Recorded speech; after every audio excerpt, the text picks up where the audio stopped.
Hello, everyone, and welcome back to This Week in Solar. I'm your host, Aaron Nichols, the Research and Policy Specialist here at Exact Solar in Newtown, Pennsylvania.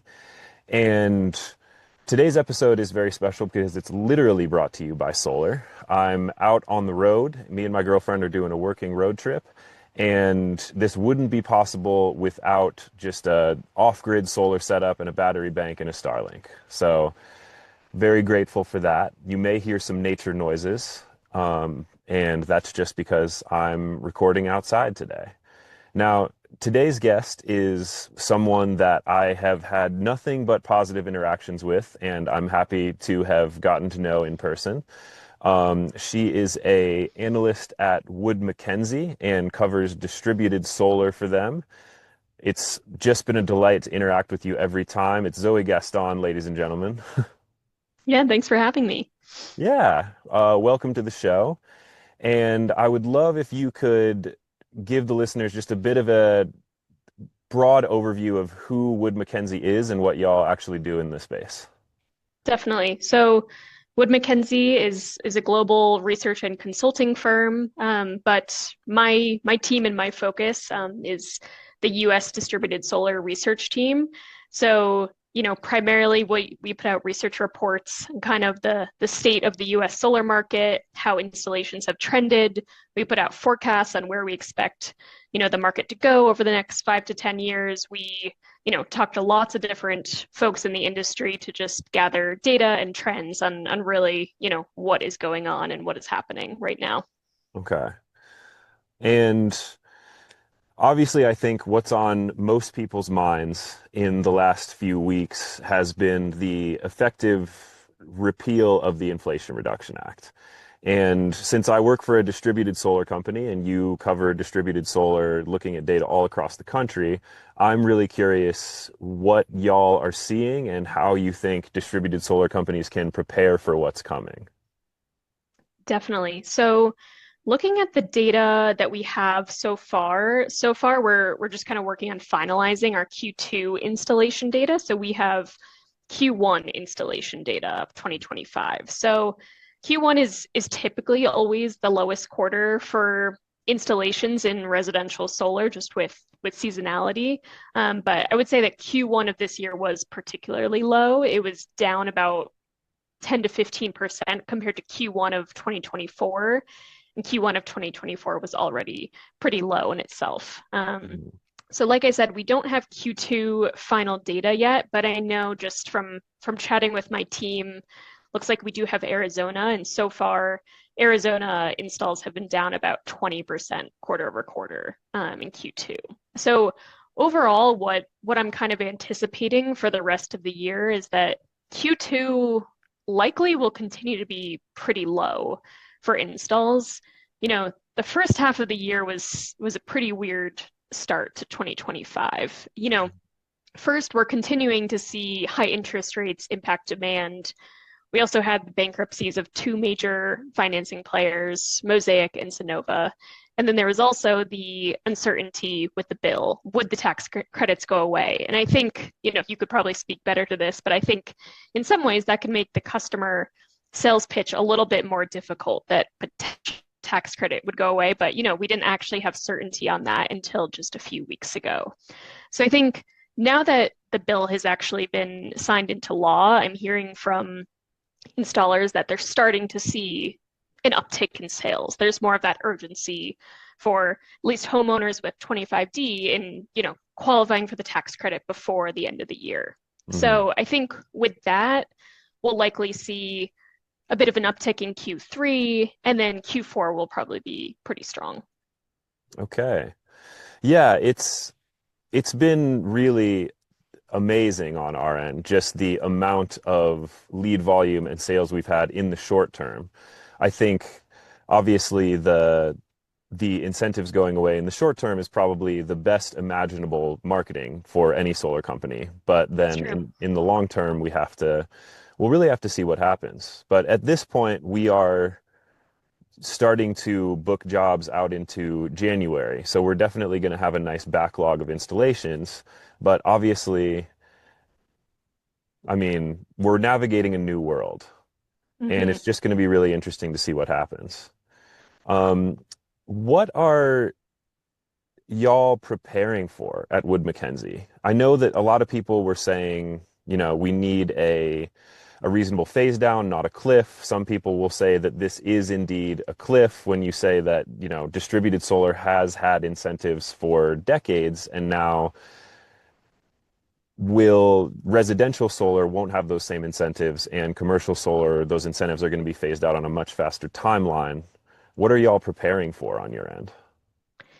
Yeah, so in Q2, so this was around May after the House bill came out, we did some updated forecast modeling.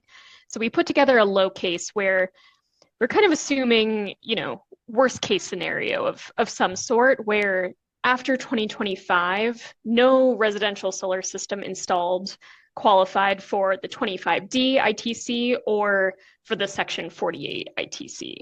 Yeah. So with that expectation, we're expecting a pretty sizable drop off in 2026 and 2027. Just kind of looking at, our forecasted capacity from 2025 to 2029 in that low case, our modeling showed that it could be as much as 40% lower than our kind of business as usual base case scenario. So that assumed no changes to the ITC or Mhm. anything. It also assumed, some more pessimistic outcomes for interest rates and retail rates and things like that. So I'm kind of thinking of that as the floor, so to speak. So I think there is some upside with the bill, based on how the bill was written. Third-party owned systems can continue to qualify for the ITC after 2025.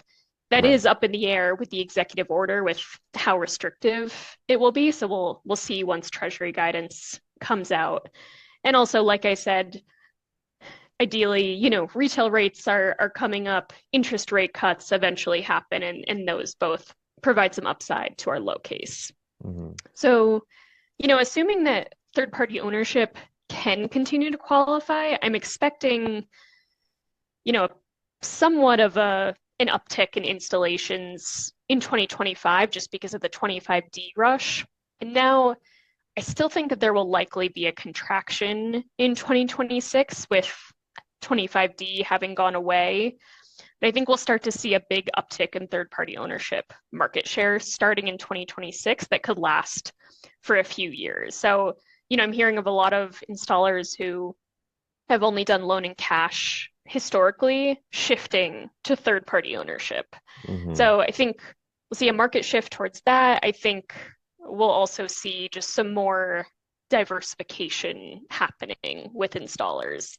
I know from talking to folks so far, they're looking into storage, operating in the commercial segment, system servicing, HVAC, roofing, just kind of any way to kind of offset this expected slowdown. Yeah. And as someone who covers this market in such depth and is looking at the data across all of this, what do you think great installers do that maybe other installers don't? And what do you think makes a great installer that can stand the test of time and weather things like this that can potentially cause market downturns?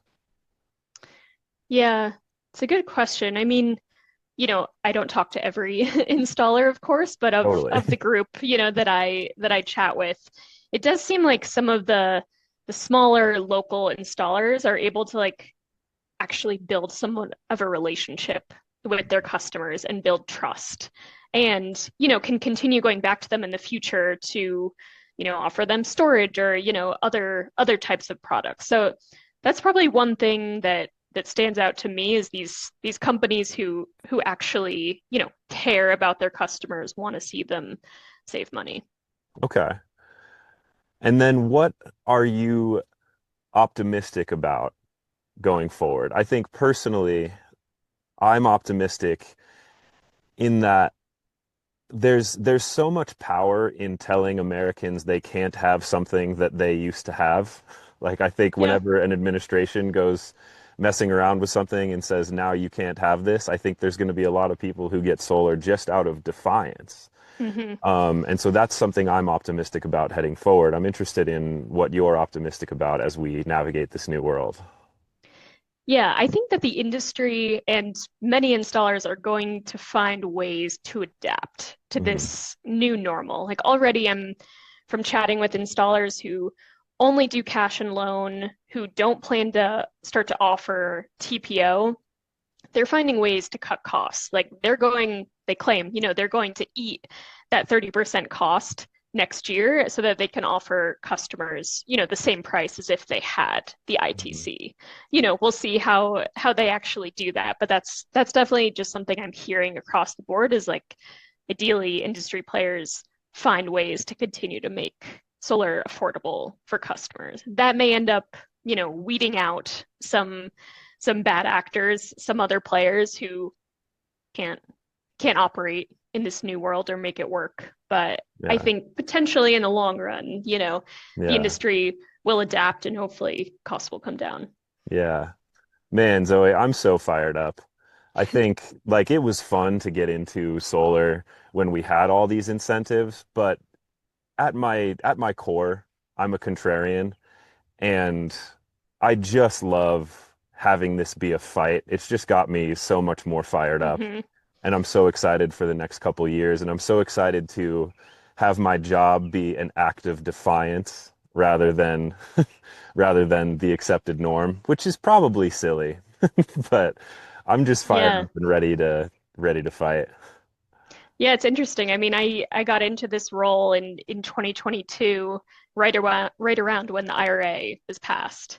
And Yeah. so, obviously a lot has changed since then. It's been a tough few years, but the residential solar industry will come out the other side.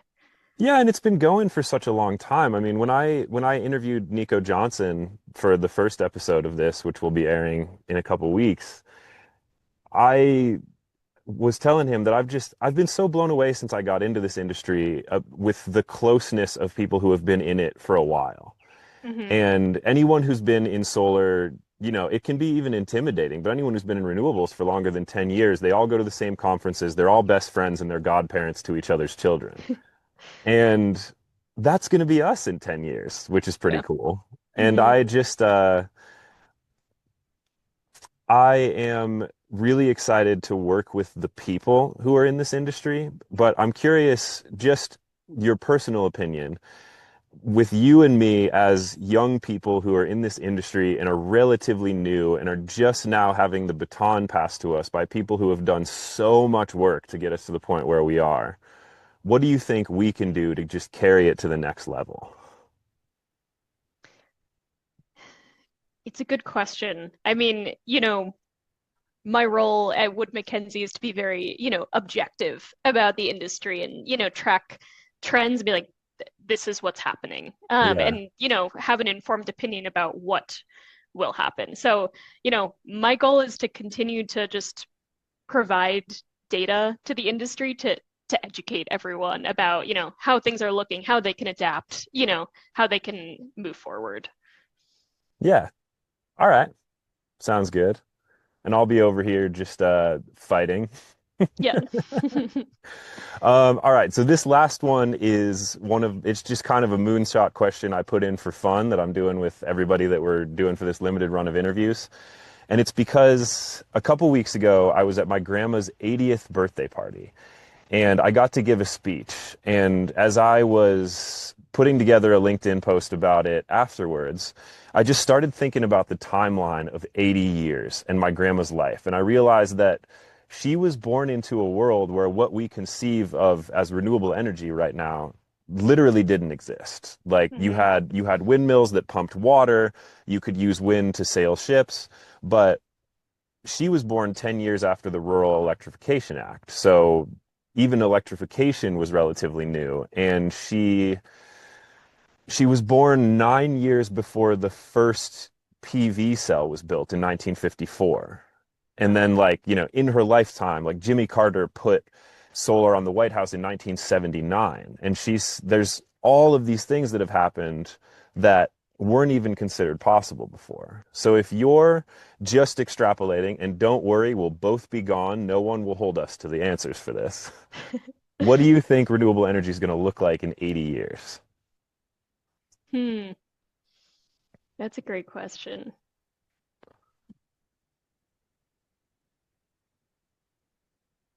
Yeah, I mean, I think the technology could be way more advanced. I don't even know. It could look entirely different. I don't really have an idea of what it will look like. I think, panels will be way more efficient. Yeah,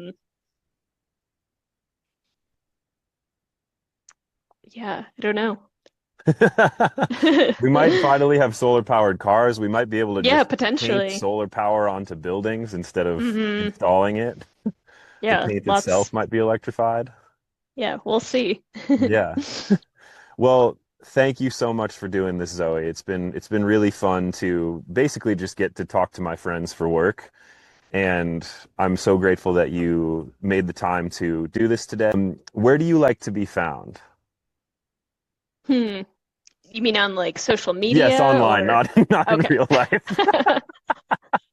Yeah, don't give your Um, address. I'm not trying to dox you.